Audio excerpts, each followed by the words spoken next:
والبصر وخسف القمر وجمع الشمس والقمر يقول الإنسان يومئذ أين المفر كلا لا وزر إلى ربك يومئذ المستقر ينبأ الإنسان يومئذ بما قدم وأخر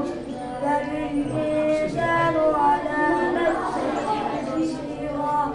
ولو ألقى معاذيره لا تحرك به لسانك لتعجل به إن علينا جمعا وقرآنا فإذا قرأناه فاتبع قرآنا ثم إن علينا بيانا كلا بل تحبون العاجلة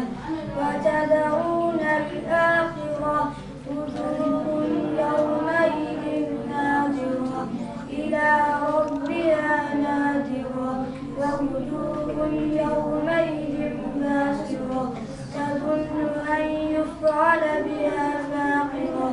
كلا إذا بلغت التراقي وقيل من راق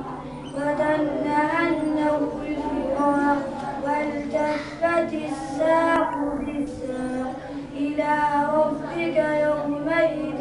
المساق فلا صدق ولا صلى ولكن كذب وتولى ثم ذهب إلى أهله يتمتع